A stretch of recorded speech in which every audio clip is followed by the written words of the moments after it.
This is African Storytelling by Destinee, Logan, Ryan, and Right, say my Janniah. name first. African storyteller facts. Pretty much, African storytellers are griots who try to motivate people and tell stories to show other people about life.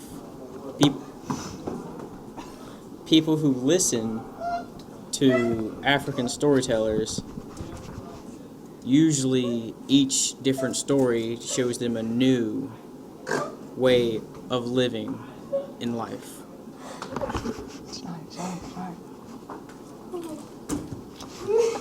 Okay, so the idea behind African storytelling, this is how it goes. The story itself is a primary form of the oral tradition, primary as a mode of conveying culture, experience and values, and as means of transmitting knowledge, wisdom, feelings, and attitudes in oral societies.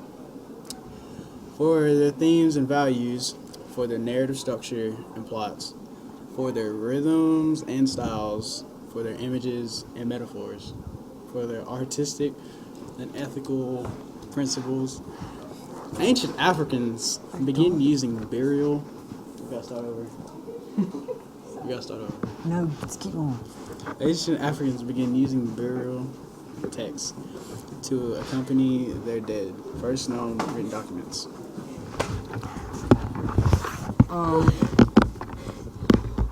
Storytellers from Africa tell stories about kings, goddess, and worship and religion. Anyone can tell a story, but only one official group per village. If a village tried to steal or take a storyteller from another one village, it started a battle or war, such as war. They wouldn't work on fields or anything else. Their only job was to tell stories. And the only way to know a story was going to be told was when the sound of drums were rattling and announced for a story to soon be told. Destinee. Hold You got all the rest of the stuff to read. on. So I'm reading the story? Yeah. Okay. Once there lived a frog who the story's called The Frog and His Wife. Once there lived a frog who had two wives. His first wife lived in Dumbai, and the second wife lived in Dala. He himself lived in a little place between Dumbai and Dala. He went sometimes to Dumbai and sometimes to Dala to see his wives.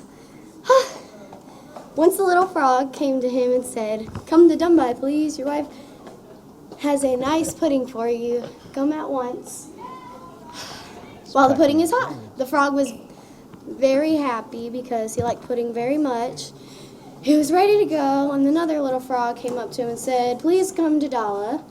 Your second wife has a nice pudding for you. Come at once while the pudding is hot." The frog sat down and began to think. If I go to my first wife for the pudding, my second wife will be sorry and angry. If I go to my second wife for the pudding, my first wife will be sorry and angry too. Where shall I go? To Dumbai or to Dala? He sat and thought for a long time, and he stop moving, at home and began to cry. "Oh, where shall I go? Where shall I go?" Now, when you hear frogs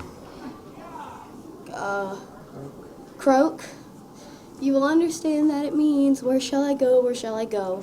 Go, go, go." How bad is it to have two wives who make pudding at the same time? And that's it. So, where's the button to stop it? Which one? That one. He said Alt P. We were all there. Oh. He said Alt